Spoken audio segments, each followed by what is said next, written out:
And welcome to Habs Unfiltered, episode 140. I am your host, Blaine Pudvang, and I'm joined now by my co-hosts, Treg Wilson. Hello. And Matt Smith. Afternoon. All three of us together on one show. It's lately been rare. It's miracles. It really has been, yeah. As miracles. Matt sucks back another beer, prepping for the day. Air Force. Chair Force. Drinking before you spin 50 times is probably not a good idea. Yeah, so what is the record in your unit there for the spare chair spin there, Matt? I don't even remember. Because they drink too much before they do it. That's exactly. I know that if not too long ago, the fire department showed up in the building because they wanted to, there was a guy leaving the unit, so they put him in a chair and they were going to spray him with a fire hose, but as soon as they touched the fire hose, the alarm went off. So they were like, oops. So it was well thought out. Oh, yeah, very well. So, yeah. I wasn't there for it. I just heard about it. Because, nothing more angry than a firefighter who was woken up from a nap. I know, right? Yeah. I might put out that this is military firefighters, so right. The Air Force firefighters. Yeah, I know they were going to do it, but I think as soon as they touched the fire hose and it went off, they were like, "Yeah, we're not going to do that anymore." Well, why not? You follow through. You already set off the alarm. Finish the job. Typical Air Force can't finish a job. That's all good. I wasn't. You know what would happen? A sailor would just follow through. Yeah, that's right. Yes. And then they would pretend they didn't even hear the alarm. I don't know what you're talking about. Yeah. What alarm? As you're just turning off the bail on the fire hose. Yeah. But my squadron's been busy though. We've been in the news quite a bit in the last little while. So. Yep. Super busy. Yeah. You guys work all the time, nonstop. Heroes. That's all we do. National heroes. Yeah, it's pretty much. Yeah. I don't remember asking about your week, Matt, but thanks for telling us. Treg, no one cares about yours. That's why no one asks. I know. I'm just. We learned this the hard way. Remember? Yeah. I don't even bring mine up because I know better. As I'm recording from the Habs Unfiltered Studios, which also works as a homeschooling center for my children. Fun. Same with mine. My granddaughter's here because her daycare is closed, and she was actually learning with my daughter grade 12 global history. So, yeah, my 3-year-old granddaughter's going to be a genius. No, but she's not. But anyway. She's held back by her grandfather's genes. If I'm actually her grandfather, we'll see. It's debatable. She's too cute to be yours. Exactly. So I'm being honest. I totally agree, and so is her mother. So I have questions. A loose toothbrush here and there might get stolen, is what you're saying. Yeah. All right, so it is episode 140. This episode we're going to cover quite a bit. So we're going to have some news and notes around the NHL. There's quite a bit that's happened across the pond. We'll talk a little bit about the issues that have come up with Jonathan Drouin. We'll discuss the Canadiens playoff hopes and the upcoming game against the Jets tonight as we record. It is the 30th of April. And on the second half of the show, we're going to be joined by Sam Harrigan of the Wisconsin Badgers Press. He's going to talk to us a little bit about his Cole Caulfield scoop and some women's hockey as he covers women's hockey for the Badgers. So let's just dive into this around the NHL and across the pond news and notes. Today, as I mentioned, we record in the afternoon of the 30th of April. The Seattle Kraken are now officially in the NHL. As of today, they are the 32nd franchise. And I might add that several years ago, before they were named, I said the Kraken was the only name that they should use, and they listened. That's the kind of power I have. You and millions of other people who all over social media said the Kraken. But I was part of that, so that's the power I hold. And you were probably cracking open a bottle of Kraken at the time, and that's what brought it up. As a sailor, I cannot confirm or deny that I was drinking Kraken rum. Hey, you know what would be a good name for the new team? Alexander Keith. Oh, geez, what am I shooting this with? Oh, some Kraken. Just putting it out there, Kraken rum or Alexander Keiths want to. So why hasn't Montreal traded Weber and Price to Seattle yet if they're part of the team as of today? That should have been done by noon. Funnily enough, I wrote an article about that on recruits.ca, so feel free to subscribe and check that out. A lot of talk about how that plan is poppycock and why. Oh, it is, but thousands of Habs fans on social media cannot be wrong. We'll get into Habs fans on social media when we get to the Jonathan Drouin piece. The next order of business on the news and notes. The Gagarin Cup is over. The KHL season's done. They have handed out the championship trophy, and right now partying out in Moscow or somewhere in Russia. Emlyn Kovalchuk and Habs legend himself, Yuri Sekach, have won with Avant-Garde. Their head coach is someone that Treg has been pushing as the next Habs head coach for a while. He loves this guy. You can talk about him at length. But they've won the championship.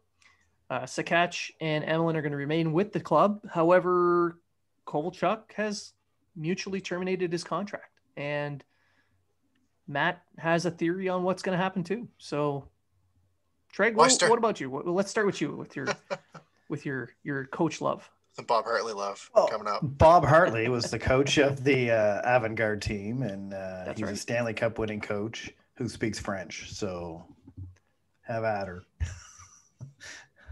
I don't think he should be head coach of the Montreal Canadiens. I think he falls under that old school coaching that are kind of shunned from the NHL now because of their way with people and attitudes. So I don't think you'll see him back in the NHL. I don't remember him being singled out for that. I don't think he was ever brought out for that, but I'm just speculating because he's never really, I don't know. Maybe I'm just speculating off my own. Maybe I'm just ass chatting, but I think he falls under, but he does fall under the old school coach dynamic. So sure. But if they need a new coach, and if anyone wants to go to the Hockey Writers, there's a new article out as of today about Ducharme needing you don't say a long playoff run in order to, or a deep playoff run in order to keep his job. I still wonder, even though I wrote that article, I still think he may have a job next year regardless, but depending on if Bergevin's back or not, which I think he will be. But Hartley could be an option in Montreal. He is a coach with a pedigree, so an NHL pedigree. So who knows? And if anyone wants to find out who else would be a good option, they should go to the Hockey Writers and check out Treg's latest article. Matt, you had some theories on Kovalchuk. I got a theory on Hartley as well. Like he turned Yakupov into a champion. So he's taken Yakupov and won a major championship before McDavid. So he developed him. So he's developed him. So clearly the next, probably going to be the next coach of the Canadiens. With Kovalchuk, I put it up on Twitter and a couple people laughed at it. I got a couple funny DMs as well, saying that Kovalchuk terminated his contract with Avant-Garde because he's going to come back to Montreal. So I'll just throw that rumor out there. You heard it here, folks. A completely unfounded rumor from the Habs Unfiltered Insider. Yeah. 3 R's. There's 3 R's in there. You know what? He played, the KHL isn't the NHL, but he did play well in the KHL before Emlyn got injured, or missed time with his illness and everything, and was really in bad condition. He was having a good season too. He's wearing the C for the team, and the K. Or yeah, he's wearing the whatever. Yeah, he's wearing Well, he was there for the final game. Emlyn was back for the final game. He was in the crowd. He was in the Oh, crowd. okay, because when He they didn't show him play. picking up the Garen Cup, he has his jersey on. I didn't Yeah. know if he had gear on or Yeah. not. But Yeah, I feel good for him. I feel good for him that he was They're able to come expecting a back. full recovery, but it's going to take the entire offseason. yeah. So that's good news. Emlyn coming back from that from liver failure, and Kovalchuk winning a championship, and then maybe bringing that Gagarin Cup ring with Bob Hartley to Montreal. And Yuri Sakic, don't forget he won. Yuri Sakic, no, he's staying out there Yuri because Sakic, he won.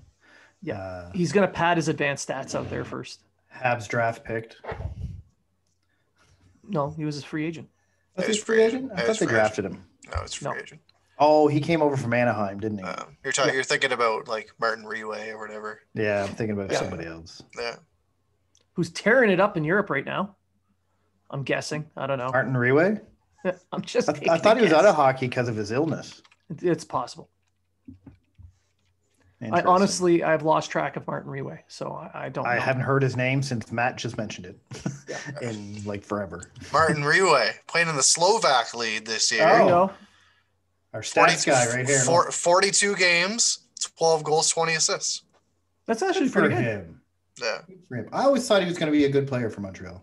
Small, but good. Yeah. I'm just happy he's playing professionally because after all his illnesses, it's nice to see him being able to play. And speaking of Slovak leagues, Matt, you have other information coming over from maybe a Czech league or something. Yeah, the neighboring country. Okay, so Yager's team that he plays for and that he owns, Kladno, who apparently Martin Riwe played for last year. Did not know that either. They just won their, I guess, the Czech second tier title, and now they've been promoted to the top Czech league. And Plekanec has already said that he's going to come back for another year. And Yager, at 49 years old, has also said that he's going to come back. So, good for him. I'm a little upset because I sent him an offer to come play beer league out in Nova Scotia. So it sucks to see that he's turned down the offer of one free beer after every game to go play professionally for a team he owns. Yeah. It's silly because didn't everyone agree to have Mullets for that team too if he came over and played? So in his honor. That's rude, actually. It's quite rude. We're still doing the Mullets though. And the free beer? Well, no, only Yager got free beer. Only Yager would get free beer. Oh, okay. Right. For this team. Well, I do have a team that's sponsored by Molson's that provides us free beer. Well, I'm out then because I'm just as good as Yager was when he was 3. And I have never been that good. So I just play for free beer. That's all it is. Is there's Kladno, then there's the Kladno Knights. Oh yeah. Oh, right, we're back so, on that. Okay. All right. So Kladno is like the top tier team, and the Knights is the second tier team. So and which one does Yager own? The Knights or both? I don't know if I think he might own both, but I'm not. Does he own the entire town? That's what I want to know. I think so. All of Kladno? I think he does. Yeah. That's where he's from. So because he's probably slept with all the women. Absolutely, and he's just they're just like they take pictures of him and they're like he just doesn't care. And he's like, whatever. Look what I did last night. Right? So I'm gonna blackmail you. Go ahead. So if anyone doesn't remember that story, he was playing for the Panthers at the time, and he went out, went to a party, met a young lady. They hit it off. They went back to his place. Next morning, she took selfies with him, passed out in the bed next to her. And then she tried to blackmail him for $5,000 a picture, to which he laughed. Yeah, go ahead. Post it. I don't care. Not married, never been married, no kids. Why does he care if people find out that he had an evening with a 24-year-old woman? The man sold his own peanut butter. If that doesn't shame anybody. So, come on. I love how Matt keeps bringing us back. There. You and I were going on a thing, and he says, Kladno and the Kladno Knights are two.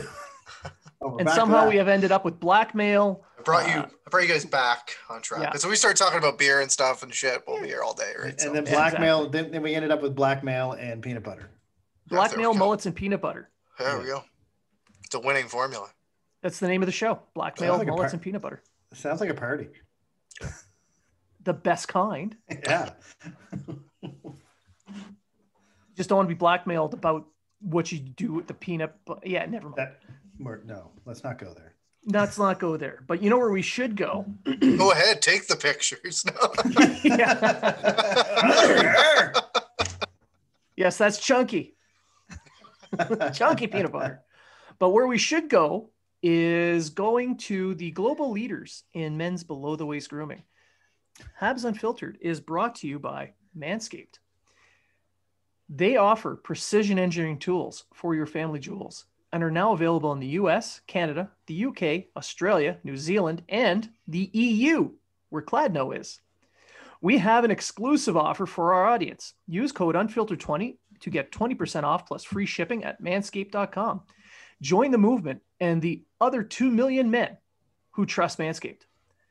Did you know one guy every hour, every day is diagnosed with testicular cancer? So this is a reminder to all of the men listening to check yourself before you wreck yourself. Manscaped, in addition to providing the right tools and solutions for safe and easy manscaping, has partnered with the Testicular Cancer Society to spread awareness for men's health and early cancer detection. Together, TCS and Manscaped are committed to raising awareness for the most common form of cancer in men aged 15 to 35 and giving support for fighters, survivors, families impacted by testicular cancer as part of the We Save the Balls initiative. While you're down there cleaning up your sack, why not go ahead and give them a little investigation for lumps, changes in size, or any pain? I think we can all agree it's pretty fun playing with your balls anyway. Manscaped recommends you check yourself once a month. If you do feel any lumps or swelling, give your doctor a call immediately. In addition to checking yourself regularly, you want to make sure your sack is looking fresh and clean with the Manscaped Perfect Package 3.0. Inside the Perfect Package, you'll find products and liquid formulations that have been developed to turn your bathroom into a salon for your balls. All liquid formulations use only the best ingredients. Some of these liquid tools include the Crop Preserver, an anti-chafing deodorant for your balls, the Crop Reviver, a spray-on ball toner and refresher. The Perfect Package 3.0 also includes anti-chafing performance boxers that keep your package cool and feeling fresh. Join the Manscaped movement and start taking care of your balls today. Get 20% off plus free shipping with the code UNFILTERED20 at manscaped.com. Always use the right tools for the job. Get 20% off and free shipping with the code UNFILTERED20 at manscaped.com. That's 20% off plus free shipping with the code UNFILTERED20 at manscaped.com. Your balls will thank you. So, moving on from that, Shaving your balls and from shaving your balls and peanut butter. From shaving your balls to talking about a bunch of dicks online. The Jonathan Drouin, LTIR. He is now on LTIR for personal reasons, and the popular theory, as the team has said, they will not be giving information, and they want you to respect his privacy, to which they were asked 1,000 times in questions that day as to why, and refused to answer. The prevailing theory is the shit and abuse that he gets from the media and the fans, especially online. So, speaking of dicks online, let's talk about that. Treg, how about you kick that one off? Well, as a writer and a podcast person like we are, almost every article I put out, whether it's about defense, goaltending, or whatever, it doesn't even have to have Drouin involved. Someone makes the comment, send Drouin to waivers. He's a waste of time and a waste of ice. Yeah. Doesn't matter. I could be talking about Victor Mete, and they bring up Drouin. I heard rumors that he was getting death threats at his house. I don't know how much that is true. It has been it's unconfirmed, but would anybody be surprised? No. And back in January, I wrote an article saying that the media and fans have to give Drouin his due for this season. I'm sorry, but I think Drouin was having one of his best seasons of his career. Sure, he wasn't getting the points there in the last 20 some odd games, but neither was anyone else. Only Toffoli and Anderson were scoring goals. Nobody was putting up a bunch of. Montreal scored 3 goals or less in the 13 of the last 17 games. I think he did have he was wary of his wrist. I think that's why his shooting was down. Because he wasn't really shooting, and sure, that's fine, but he was getting the passes. He was forechecking, he was back checking, he was getting in the corners. He may not win all his battles in the corners, but at least he was going to the corners and battling, which is something. And he was asked about his goal scoring this season in a press conference, I think a week before he went on long-term injury, and he said to the person asking the question, I don't remember who asked about the goals. He said, you realize that there's a column to the right of the goals column as well, meaning he's getting assists. Yeah. And he was on pace for matching his career high in points. He was on pace for 52 points, which is a little less than his career high, but it's still around what he career gets high, per by the way, season. is 53. The issue with Drouin is he came over here in Montreal, and my article in January lays that out. Like, Bergevin kind of put him on a pedestal and said, here's our French superstar, without really saying that, but that's kind of, they tried to play him at center. They wanted him to be their number one center, and he's not a center, right? And everyone expected him to get 80, 90 points. Everyone expected him to be this big 70 to 80 point scorer, and Drouin's not. He's not that. He's a 55 to 60. He might get 70 in a season if he plays a full season, with other players that can at least bury the puck. He's a playmaker. He's not a goal scorer. I always made the argument online. So what you're telling me, if this guy gets 80 or 90 assists, he's no good because he only scored 2 goals, right? Because that's what people say. Oh, well, he only has 2 goals. Yeah, but he leads the team in assists. Someone's scoring if he's on the ice. And the expectations to start were just way too high for him. And really, this just goes to show, can you guys imagine if we drafted Lafreniere and he had the season that he's having in New York here in Montreal this year? Be a total bust. He'd be the worst thing to ever happen to the franchise. They would run him out of the city, and that's kind of what they're doing with Drouin. I would not be surprised if Drouin's not a Montreal Canadien next year. It would not surprise me in the least. Yeah, I agree. And it's fans and media. And then you have some media people coming out saying, well, take care, do this, do that. And you're thinking to yourself, you can go back on their Twitter and go back. I'm not going to name names because it doesn't matter. And go, wait a minute, you bashed him for this. You bashed him when he did this play. He missed this breakaway and he had something to say about that. Now you're saying leave him alone and it's not fair. What about all those times that you're going on about how shitty of a player? RDS, the antechamber, was on him like rabid wolves. I will name them because, he was the worst thing to happen to Montreal, according to them. And Deneau said it perfect in the interview when they tried to get something from him. He said, there's added pressure to be a francophone player on this team. Yeah, he said he knows what it's like to be a francophone playing in Montreal. Yeah, interpret that to... Yeah, it's the same thing. It means the same thing. Yeah, Deneau also said when he was asked a question, he said there's things that are more important right now than hockey. Yeah. So, we can speculate all we want, but, let's just leave the guy to his whatever issues he has and let him deal with it. Hopefully he'll come back as a stronger player. What kind of... I want to defend people's right to be critical of a player when they make errors. Yep. They have every right to say, hey, look at this mistake he pulled. But those people that were constantly pointing out his mistakes were eerily silent whenever he did something well. Yeah. Like there's people that would point out his mistakes and then point out his successes as well. I'm not saying that they don't exist. There's quite a few of them, but there's this vocal minority that no matter what he did, they hated everything he did. He could score a hat trick or put up 4 points in a game. Actually, there was a game earlier this season. He scored 3 points in a game, was the first star, according to the NHL's selection of first stars. And there are websites that we all know and have been blocked from now because we chose not to work there anymore. That made him a minus in those games, calling him a failure, because a lot of people just don't like the general manager or don't like the payment the moves that he made. The move he made to get Drouin. You can argue that the trade was a loss because it's Sergachev that went the other way. That's fine, but leave the poor bastard out of it. Like, it's Drouin, not his fault he was traded for a defenseman. He didn't sit there and say, hey, if you're going to trade me to Montreal, make sure you get Sergachev.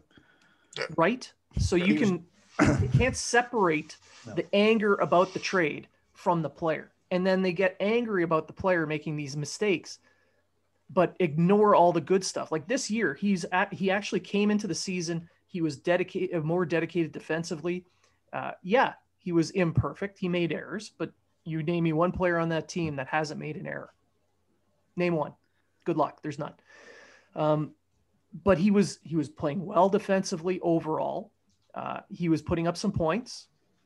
He was engaged. He was playing with Suzuki, and they had chemistry, and things were going fairly well. And then the second the wheels started to fall off, the Jackals came, and that Suzuki, Drew, and Anderson line was the 8th best line in the NHL up until they split it up.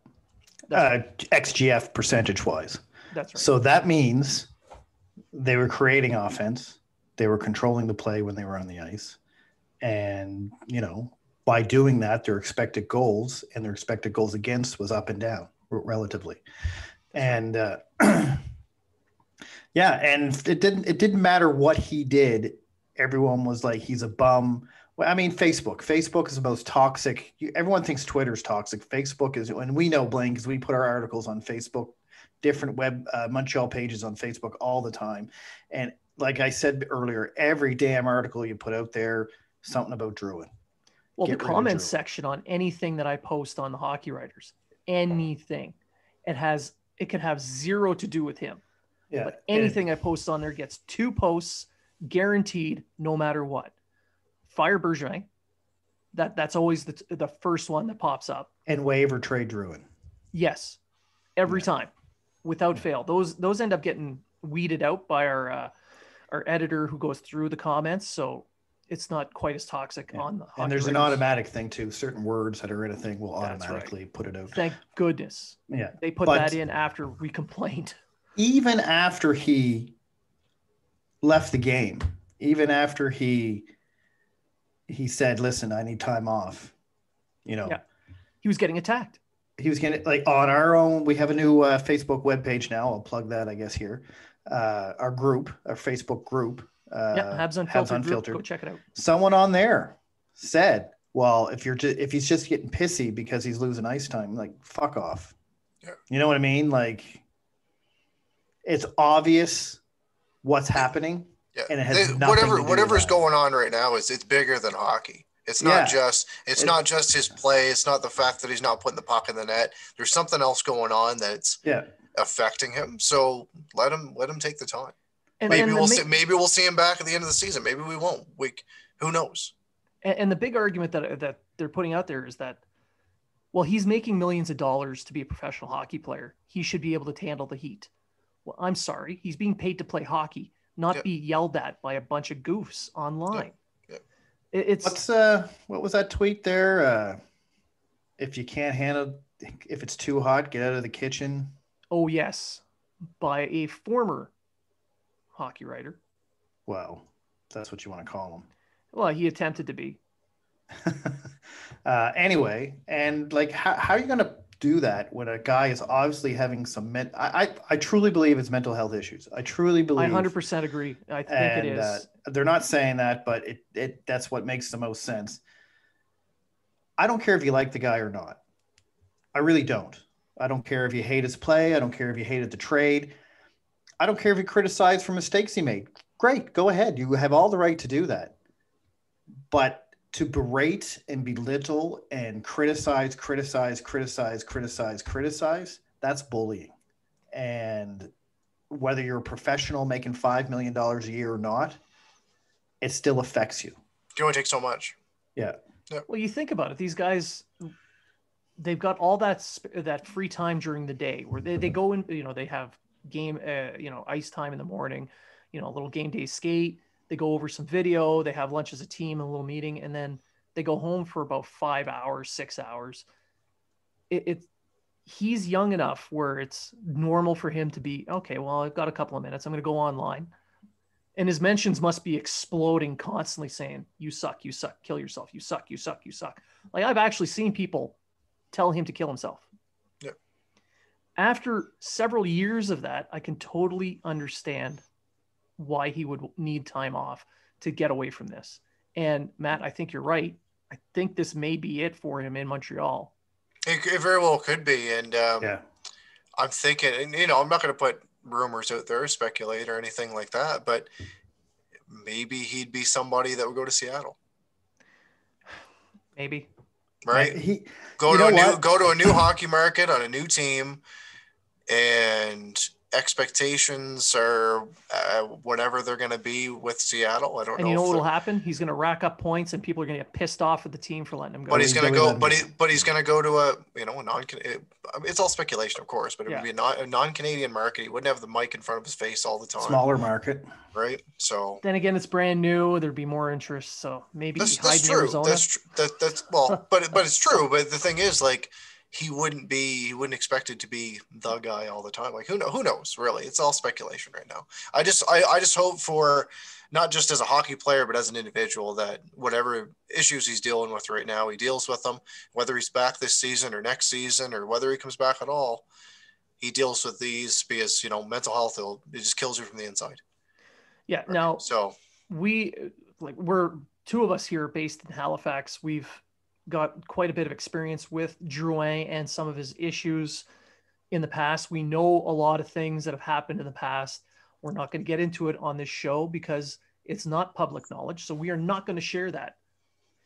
But I can guarantee you this: there are limits to people's mental health. In today's day and age, the pandemic, people are locked up indoors. It may seem minor to some people, but when it's the only thing that you're exposed to for long periods of time, that'll take its toll. Yep. This pandemic has forced people to stay indoors. You're not getting the same supports. You're not getting the same distractions. So now online life is more prevalent, and it's nonstop. Yep. So, and I mean, the media, we're bashing on fans, but the media is just as bad. I lump them all in together, and we're part of it on both sides, both the fan side and the media side. We, the three of us, are part of that. I think the media actually has because he probably hears more from the media than he does from fans. Because you can kind of draw out fans by not paying attention to Facebook, not paying attention to social, any social media and that. But I don't know. You watch more of the French commentary than I do for like RDS and TVA. And pretty much the same in English. Yeah, and we get, and I'm not going to throw names. Everybody knows who they are, and everyone listens to everything. They all know who it is, and you get certain morning shows that are like, oh, Drouin this, Drouin that, Drouin this, and then if he does play well, they don't. It's not so much about Drouin. And then he plays bad. It's back to Drouin this, Drouin that, Drouin this, Bergevin this, Bergevin that. Ignore the good, highlight the bad. Highlight the bad. And Weber's getting the treatment this year about that. It's gravitating towards Weber because he's having a down season, even though analytic numbers don't support that. But it's the way that life is now. Can you imagine back in the 90s, Patrick Waugh, when he left Montreal, can you imagine having social media back in the day, back in 1990, when Waugh left, 95? Back in 1995 when Waugh left Montreal. And that was just from the crowd. That was partly from the crowd. Oh, don't forget, not just the crowd. There were people that were purchasing billboards throughout Montreal between his home and the rink so that he would see them on his way to the rink and back, saying it's time to trade Patrick Roy. That season. And then you had his head coach, who, as a media guy before that, was parading Patrick Waugh needs to be traded. So, He was saying that the year they won the cup with Patrick Waugh in 93. Yeah. Because Waugh had a down season in 93. He had like a 3 goals against average and a save percentage of 8 something, but he ended up winning the playoffs. People complain that nobody wants to go to Montreal. UFAs don't come to Montreal. Well, there's a lot of reasons. You know, some of them have to do with weather, taxes. I don't know, being a Canadian market. Some people don't want that. But the biggest part, in my opinion, is that they have to deal with this through the media, the media fishbowl that is the Montreal Canadiens, because in Montreal, it is not a hockey mad city. It is a Montreal Canadiens city. It's not about hockey. It's about the team. And there's a lot of outlets that turn members of the team and their family into tabloid style stories. They follow them around publicly. Some make up stories. Some infer things. They take pictures. They're paparazzi. Their families are followed. Like it is prevalent. So it's a major issue, and it's no wonder that, you know, eventually one player finally cracks under that pressure. And then they wonder why Montreal doesn't draft any high draft French players. Well, who was it? The Athletic put something out just recently talking about how just kind of exploring why Quebecois players tend to do better outside of Montreal than they do in Montreal. Pressure. I mean, I wouldn't want to do. I mean, it's sad, really, and that's why I don't think Drouin will be back next season. I don't think he'll be a Montreal Canadian again. He may play in the playoffs this year, maybe, but I don't think he'll be back next season. I hope he comes back 100% and he stays, but so do I. I have a special spot in my heart for Drouin, being a Moosehead and do all this kind of stuff, and I like Drouin. I liked when he came. I liked his play here, and if anyone hasn't noticed, I defend him a lot on social media and stuff like that. I know he's not what everyone thought he would be, but I didn't put him on that pedestal myself. So that's why I don't look at his game when I see him improving his game, it's not points, it's everything else he's doing on the ice. He's a second line playmaking winger. Correct. And that's the way I look at him. And that's the way I've always looked at him. So my thought on this right now is if he does come back this year, whether it be before the end of the year or he comes back for the playoffs, is he going to be in the mental state to play at that high level that is going to be expected of him in the playoffs or towards the end of the season? And if it's not, then maybe he shouldn't. Maybe he should sit out. If he does come back, it's because he feels he can. Yeah, that's exactly it. It shouldn't be pressure from outside sources. It should be, you know, as a person, you know, I'm ready to go.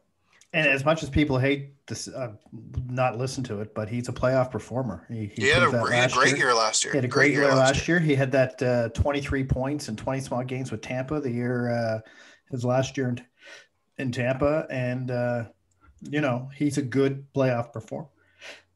It's just I don't know. It's all the other stuff that's going on that is uncalled for. Yep. Now, we'll leave it at that. And we'll segue over to the playoffs itself. We'll talk about the Canadiens and their playoff chances. I mean, Treg, you've been very vocal online about the Canadiens and their magic number and what it takes for the other two teams to knock them off. The Habs are playing Winnipeg tonight. Winnipeg's on a 5-game losing streak. The Canadiens just lost a game against Toronto where they may have had a moral victory, but they got pounded 4-1. So if the Canadiens can pull off 3 or 4 wins, they're in. That's it. That's basically the playoffs for them. So do you think that's actually doable with the way they've been playing? Like this is. Well, Montreal in their last 10 are 4-6. So they're playing 400 hockey. They have 8 games left. Yeah. So 400 hockey in 8 games is 2 wins. They need 4. They need 4 wins. They need 4, but they need 4, or they need Calgary and Vancouver to continue to lose. Calgary, if they would have lost to Winnipeg last night, Calgary would virtually be done. Edmonton last night. Or sorry, Edmonton last night. Yeah. The problem with Montreal is they have no consistency. Like No. they win one. Now, mind you, in the game against Toronto, I thought they played a good game. I thought they played well. Yeah, that's the moral victory that I'm talking about. They played a good game. They played a hard game. I mean, they got outskilled. You can argue about they got outskilled. They got beat because Toronto's high end talent was just better than theirs. That's right. McDavid, Matthews' goal, as amazing as it looked, I still say it was high stick. That should have been called down. But even if it was a high stick, it's not reviewable by the coach. It's not. But it was a good goal. It was nothing you can do about it. The skill it took to shoot that puck. The skill it took, and that's what Montreal is missing. Yeah. And I think Montreal will make the playoffs. I don't think Calgary and Vancouver got it in them to I think if they win tonight, I mean, they have this, 79.6% chance of making the playoffs. That's where they're at right now. That's where they're at right now. However, 3 days ago was 86%. So it's going to change with whoever wins and whoever loses. Vancouver's 1%. I always say Vancouver's the one to watch, but I think their schedule's too tight and too long, and they're going to fall into the same thing Montreal is right now, and that's just fatigue. Montreal's fatigued. I'm telling you now. JD Lagrange, he said it perfectly. People can say it's an excuse all you want, but it's not. You're playing 4 games and 7 nights on a regular basis every week for the last 4 weeks of this season. You're going to hit a wall. And that's what Montreal's kind of at now. You could blame Bergevin for not leaving enough cap space or not leaving enough, making too many call-ups for allowing them not to put fresh legs in on a regular basis so they can bounce back and forth. But that's the issue. You can also blame Dom Ducharme for saying, hey, Weber, you're not playing tonight because we need you and you need a night off. Or saying, hey, Weber, why don't you play 14 minutes tonight while this guy covers you off? Right. So you can point your finger wherever you want, but Montreal right now is playing on fatigued legs. So you say 4 games. I say if Montreal wins 2 more games, they're in. 4 would be pretty much a guarantee. Right. That's why I say 4. You're right. I say if they keep playing their 400 hockey. If they play 500 hockey, they're pretty much in, which it would be 4 games. So because they have 8 left, and Calgary has 5 left, I think. So no, Calgary has 7 left because Montreal one has game in hand. Yeah. And Calgary has a pretty easy schedule coming up too. They play a game, then they get 2 days off, and then they play another game. And I was just reading online. Off the top of my head, I'm just trying to think back to it. So, but they play Winnipeg, and they play 3 or 4 against Vancouver, and so they really need Vancouver and Calgary to beat each other up and win in regulation against each other. So yeah, they're going to have to start rotating players in and out somehow. They have to find a way of doing that. They need some fresh legs. This is where that meritocracy that we've talked about over the last few weeks would come into play. If there's a line that's playing well, give them more ice time. Let the other lines kind of ease off, and you'll see that performance-based factors like that, a meritocracy, will give these the guys who are not playing that well some time to manage their minutes, and they'll be more fresh the next game where they might be the best line. It's just one of these things. I mean, if we want to look this on a positive note, that Maxime Lapierre put on Twitter today. Yes, Montreal wins. What's that? It's a good point. Go for it. Yeah. Montreal, if they win tonight, is only 4 points out of third with a game in hand. Yeah. If they win tonight, because Winnipeg's been dropping. So. Yeah, and they just lost Ehlers for the rest of the year. Yeah. So yes, they did. If you want to look at it that way, but then again, Montreal has to win. So, and Montreal right now is on a win 1, lose 2, win 1, lose 2 type. They've got to win. So so Winnipeg's on a bad skid right now. They're missing one of their top players. Wheeler's playing injured. You can tell he's the same as Weber. He's having a hard time, especially with Wheeler, who is normally used 20 to 25 minutes a night. That's a lot of time for a forward, let alone a defenseman like Weber. So you can tell he's playing banged up. That whole team is playing a little bit banged up. But they're in Montreal, so you know that Pierre-Luc Dubois is going to be playing lights out hockey because he's a Quebecois local boy. And Winnipeg does play well against Montreal. So it's a game where two teams are on a bit of a skid, and the first team to actually step up and show a little bit more heart is going to win. This is the concern with tonight's game. So if the Canadiens do win, Lapierre is right. It's, they're back in that thick of it again. And let's be honest, the Canadiens are exactly where we put them at the start of the year. They're relying on a 20 and 21-year-old center. That's their top centers, a 20 and a 21-year-old. Kotkaniemi and Suzuki, while they have a ton of talent, a ton of skill, they don't have it all together yet.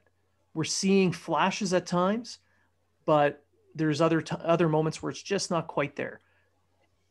If they were, say, 22 and 23 years old when they're a lot closer to their peaks, we would be seeing a much different hockey team. So the biggest missing piece, we mentioned skill. We have all season long talked about puck moving defensemen, but just that experience for those two guys, we're going to see a much different team in the coming years. So making the playoffs right now is a big deal to develop them, get them some more ice time. Because look at the leap in progression that they had last season with a playoff. I truly believe if they had a normal schedule, I don't think you'd see them as mediocre as they are right now either. I really don't. I think they wouldn't be backing into this fourth place. I think they'd be battling hard for third. Personally, that's it's true. The time off really did affect them. Yeah. They won their first two games, and then after that, they haven't won 2 games in a row since. So yeah, they're coming back from COVID. And I truly believe if they wouldn't have had that 8-day break or whatever it was, that they would be in a better spot than what they are right now. Because completely healthy, I do believe they can play any type of game they want. Unfortunately, they're picking this kind of game to play. Yeah. Really. I don't know why. I mean, I wrote an article about why, but anyway. Right now, for me, the concern is the players that they're missing out of their lineup, and when are they going to be back? And what kind of shape are they going to be when they come back in the lineup? Like Gallagher skating now, not doing anything with the puck though. Tatar possibly game time decision tonight. Byron's the same way. Like the lines are back in a blender, and we hated that. We hated that when Therrien did it. When Therrien did it, we hated it. When Julian did it, we hated it. But that's just the way that it is right now. And like I've got the lines up here, I'll just read them off quick. Like Kotkaniemi, Dano, Anderson. Like Kotkaniemi, take him. He's been one of your better centers in the last little while. Throw him back on the wing. Toffoli, Suzuki, Armia, which is a line that can work. Lekin and Evans, Caulfield. You got some speed. You got some defensive play on that, and then you got a shooter, and you got Frolik, Stahl, Perry. So I'm really hoping Tatar is back tonight because he's very comfortable with Dano, and that's what I'm kind of hoping for. Grant McKegg made a good point about Kotkaniemi. He's there because of the lack of wingers they have right now. It's not because they're taking. Yeah, that's true. That's true. And he, the team feels comfortable with him playing wing. Yeah. Because let's admit, when he played for Ass Porno, he I had to get that in. He was a winger. He was a winger. He was. So, he was drafted as a winger. As a winger, technically, but everyone knew he'd be a center. Sure. I just like the Ensure line, the fourth one. Give everyone a bottle of Ensure and let them go. Looks like the Toronto Maple Leafs depth line because it's all old. The Walkers. I bring this up a lot. Like I've been a big fan of Perry in the season that he's been having. He's a gamer. He is. He's a gamer, and he comes out. And there's a reason they put an A on his chest. They easily could have given it to someone like Dano or any of the other guys that have been there a hell of a lot longer than Perry. But there's a reason they did it. I'd like the Evans, Lekin, and Caulfield line, and I'll tell you why. Evans and Lehkonen, although Lehkonen falls 15 times a game and misses passes, Lehkonen's playing his ass off the last few games. Yeah. Evans has probably been the best player on the team since he came back from sitting for Stahl. And I kind of like it's like a high energy line that they're putting together. My only worry about it is that Lehkonen's passing lately has been terrible. But Lehkonen on a line like that, his job is going to be puck retrieval. Defensive. Yeah, puck retrieval, and he's the defensive guy. Yeah, so, and Evans is good defensively as well. He's not a slouch. So they're and sheltering. He's got great speed. They're sheltering Caulfield with two good defensive guys, so he can just go out and do his thing. And both have speed, and they can keep up with him. Yeah. He finds that, and he's got the 2 games under his belt now. His Corsi 4 and his XGF in both those games to get combined, he's above 65%. Oh, he's been playing. And for those who don't follow advanced stats, that's fucking good. Yeah. So, and it's not like he's not getting the minutes either. He's averaging about 15 minutes a night. So he's playing a lot. He's playing extremely well. He's getting tons of shots on net. He's finding those open areas. He hasn't been found on a couple of them yet. There was one pass in the last game that kind of fluttered over to him, and he just missed out on it. But that's a line with Evans having a little bit of playmaking ability with speed, where I think if they get a mismatch against a third or fourth line for Winnipeg, they'll be able to put up some points. In the Toronto game, there's a lot of he was open a lot, and they didn't get a pass over to him. No. So I mean, he finds the open night, like we always said. He's the type of guy. He's like Ovi. I'm not saying he's going to be a scorer like Ovi, but the way he plays is exactly like Ovechkin. He's always open. He knows where to go. He knows where to go. And they know that that's the weapon. That's the guy. It's like Ovechkin. And you brought it up. Ovechkin can literally stand on the faceoff dot. And we've seen it. The plays going on over here, he's just standing there. He's like, it's going to come to me. I'm going to get my shot off, and I'm probably going to score. Because he knows the secret. Hockey players are unable to see you unless you're moving. They're like Tyrannosaurus Rex. They only see movement. That's actually kind of accurate. It's the secret.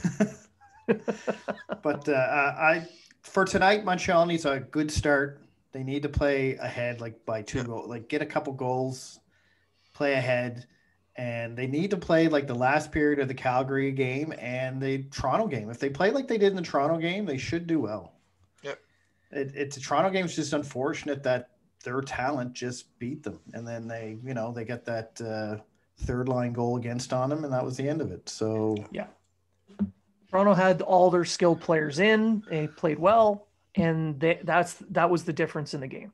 Exactly. The Canadiens are still amassing that skill and still developing that skill. I can't take anything away from Toronto on that game. Like, I think Montreal outplayed them.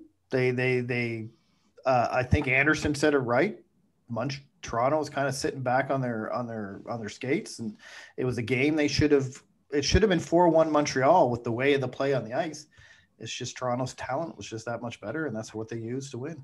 Well, speaking of Anderson, I love that hit. Yeah, that was a good hit. Oh, yeah, Riley. Riley's out, eh? Riley's injured. Well, I don't know if it's from that hit, but he's out. So. Maybe. Yeah, so for the Canadiens, really, it comes down to if they want to win games, they're going to have to start going to the net more. Yeah. They're not getting enough shots in the slot. They're not going to the net enough. It was evident in that game and every other game before that. So I remember when the team was among the league leaders in shooting. Yeah. And now it's just, I get the new systems, short passes, all that kind of stuff. You still got to generate chances. Especially when you're not as skilled as other teams, you have to be in closer to the net to score. Yeah. So, so we're going to end this segment here. Went pretty long. Today's show is going to go a little bit longer than normal. Hopefully you enjoy the extra content. So when we come back from break, we will be joined by Sam Harrigan from the Badger Herald out in Wisconsin. He's going to talk to us a little bit about Cole Caulfield and some women's hockey. So stick around. We will be right back.